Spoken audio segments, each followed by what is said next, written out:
Today's episode is brought to you by Mazars. SoundCartel.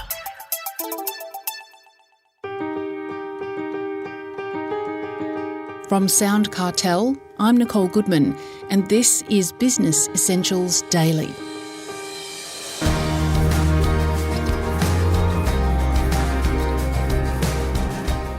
Melo Calarco has always had a taste for adventure. He's confronted a raging silverback gorilla in the Rwandan jungle. He's had a soldier's machine gun forced into his ribs in Uganda, and he survived a heavy case of malaria in Benin. Along the journey, he's learned to master techniques to help him overcome those stressful situations. Techniques that can be applied in a business setting too, which he shares from his book, Beating Burnout, Finding Balance. So, how does one go about beating burnout? Melo tells Chris Ashmore that the first step is self-awareness. As I often say, you can't change what you don't notice.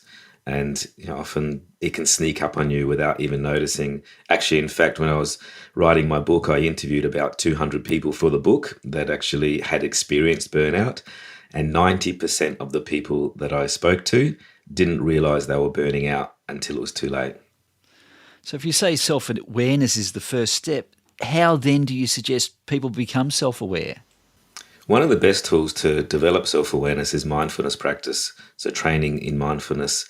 And there's two main ways to train mindfulness. One is the formal practice, which is actually stopping, pausing, tuning into the body, tuning into the breath, listening to the body, listening to the sensations present. So that's what you might call a meditation practice, let's say.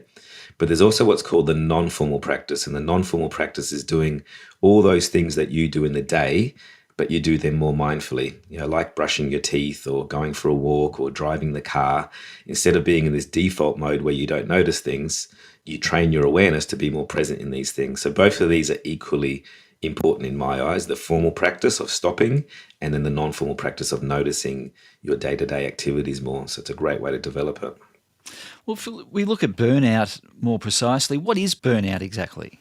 What is burnout? So burnout's the end consequence in many ways of not looking after yourself, unmanaged workplace stress, and it's a constant evolution. So it's cumulative in many ways. So the end result basically is burnout where you are not coping anymore, you're not functioning anymore. And that's usually three main things that happens here. Number one is just exhausted, like absolutely physically and mentally exhausted. So that feeling of depletion.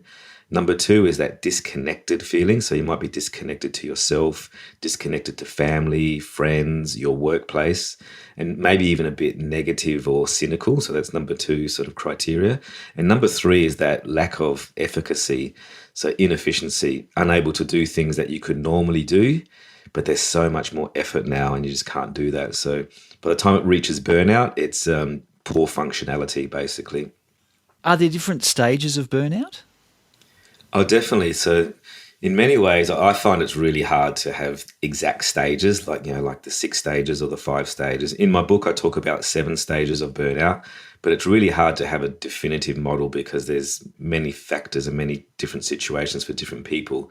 But typically, often stage 1 of burnout is actually when you work tirelessly hard or relentlessly hard to prove yourself at work. And when you start doing that, all the other things that you actually have in place, like your self-care practices, like exercise or good nutrition and good sleep, start falling away. So your self-care starts being lapsed.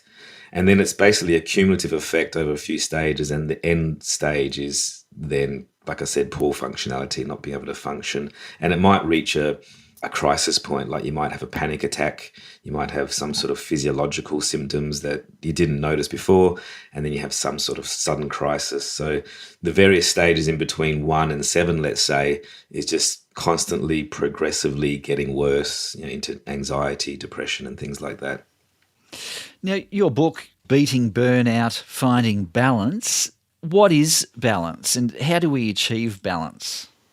Wow, that's a big question. What is balance?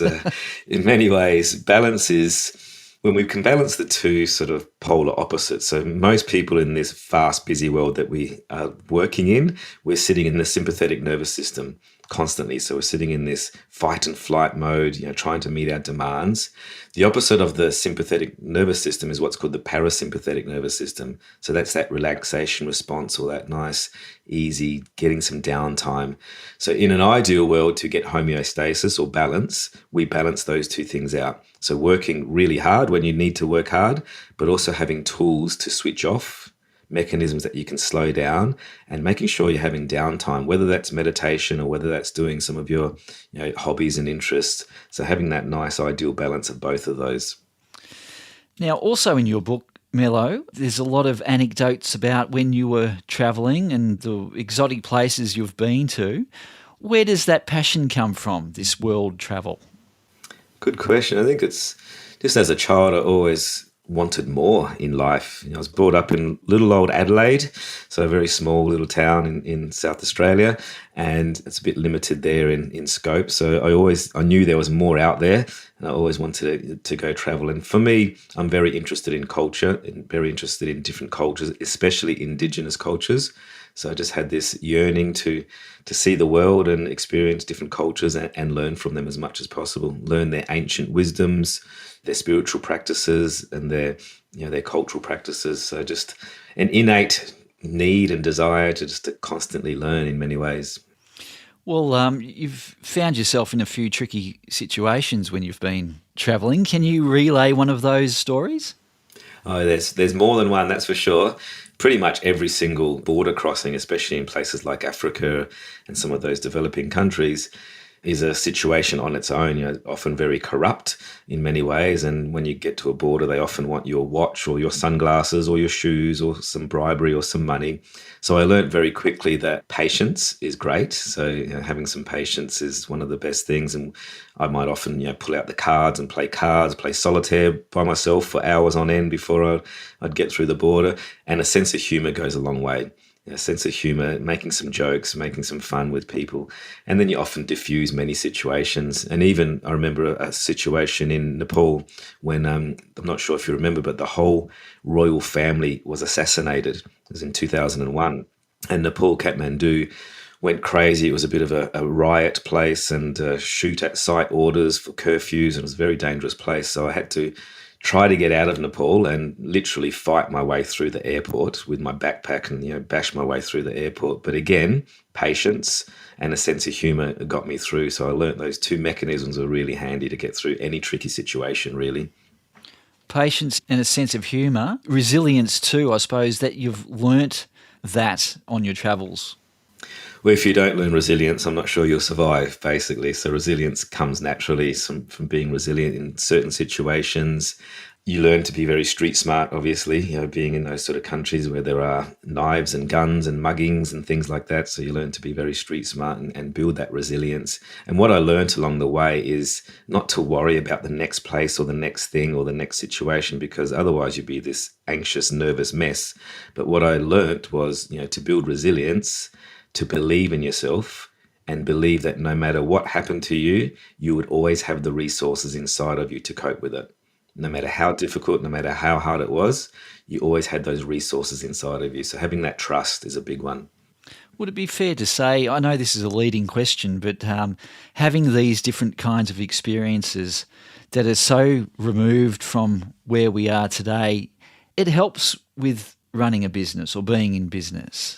Yeah, absolutely. Definitely. All the lessons that I learned on the road, all those lessons of, resilience and rising above adversity and patience and trust and compassion and kindness, every single lesson that I learned is definitely translated in my business. I also run a small business, so to speak, and I draw upon these lessons every single day.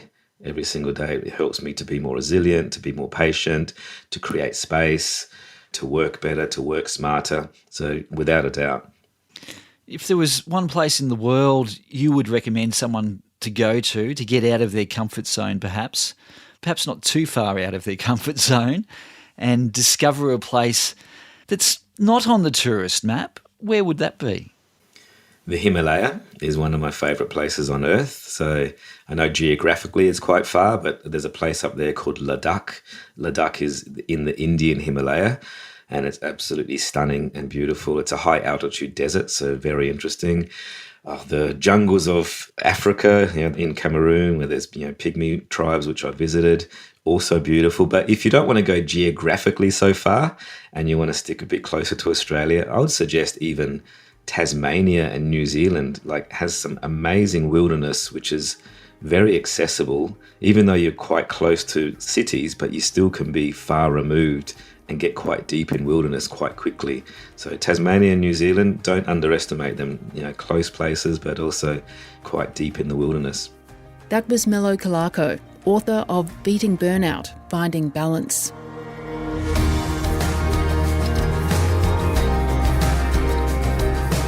This episode of Business Essentials Daily is produced by the team at SoundCartel. Thanks for listening. I'm Nicole Goodman. We'll bring you more Be Daily tomorrow. Follow @BE Daily Podcast across social media and head to bedaily.com.au for more from the Business Essentials Daily podcast. SoundCartel. This episode was brought to you by Mazars. To find out more, visit mazars.com.au. That's mazars.com.au.